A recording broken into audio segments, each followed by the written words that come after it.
திருவண்ணாமலையில் ஏற்பட்ட பாறை மற்றும் மண் சரிவில் இருந்து மீட்பதற்கான பணிகள் ஒருபுறம் சென்று கொண்டிருக்க மற்றொருபுறம் மேலும் ஒரு இடத்தில் மண் சரிவு ஏற்பட்டிருப்பதாக முக்கிய செய்தி ஒன்று வெளியாகியிருக்கிறது. கூடுதல் விவரங்களை வழங்க இணைகிறார் எமது செய்தியாளர் குருதண்டபாணி. குருதண்டபாணி, வணக்கம். மேலும் ஒரு மண் சரிவுன்ற ஒரு விஷயத்தை பார்த்துட்டு இருக்கோம். இது எந்த பகுதியில் நடைபெற்றது? அதனுடைய பாதிப்புகள் எந்த அளவுக்கு இருக்கிறது? விரிவான தகவல்கள் குருதண்டபாணி.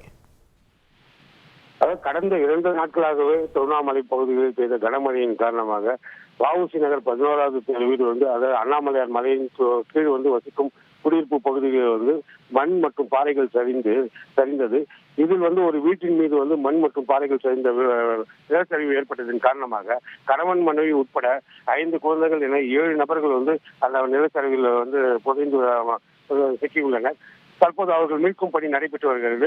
இந்நிலையில் இன்று காலை முதலே இந்த மீட்பு பணிகள் நடந்து வரும் நிலையில் இந்த நிலச்சரிவு ஏற்பட்ட ஒரு 100 மீட்டருக்கு முன்பாக சோமவார குளம் என்ற ஒரு குளம் ஒன்று அமைந்துள்ளது. அந்த குளத்தின் பின்புறமாக மலையில் இருந்து மண் சரிவு ஏற்பட்டதால் மலையில் இருந்து வந்த மண், அதாவது நீரும் மற்றும் பாறாங்கற்கள் உருண்டு அந்த பகுதி வழியே உருண்டு ஓடி வந்ததை கண்டு அச்சமடைந்த பொதுமக்கள் பதறியடித்து அங்கிருந்து அலறி துடித்து ஓடினார்கள். இதை கண்டதும் அதிகாரிகள் உடனே அப்பகுதியில் போக்குவரத்து தடை செய்து பொதுமக்கள் யாரும் அந்த பகுதிக்கு செல்லாதவாறு தடுத்து நிறுத்தினர். மேலும் இந்த மண் சரிவு எதனால் ஏற்பட்டது, எந்த வகையில் ஏற்பட்டது என அதிகாரிகள் தீவிர ஆலோசனை செய்து வருகிறார்கள். குருதண்டபாணி, அடுத்தடுத்து அங்க மண் சரிவு ஏற்படக்கூடிய நிலையில் அந்த பகுதியில் நிறைய வீடுகளும் இருக்கிறது. அங்க இருக்கக்கூடிய மக்கள் வேறு இடங்களுக்கு அப்புறப்படுத்தப்பட்டிருக்கிறார்களா? அதுக்கு ஏதேனும் பணிகள் முன்னெடுக்கப்பட்டிருக்கா?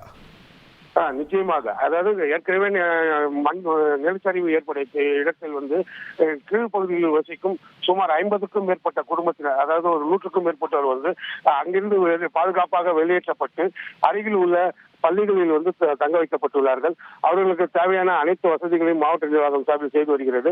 தற்போது இந்த நிலச்சரிவு ஏற்பட்ட ஒரு 100 மீட்டருக்கு முன்பாகவே மற்றொரு நிலச்சரிவு ஏற்பட்டதனால் அந்த பகுதியில் உள்ள பொதுமக்களை பாதுகாப்பு கருதி அவர்களுக்கு ஏதேனும் மேலும் பெரிய பாதிப்பு ஏற்படுமா என்ற வகையில் அதிகாரிகள் அங்கு தீவிர ஆலோசனை செய்து வருகிறார்கள்.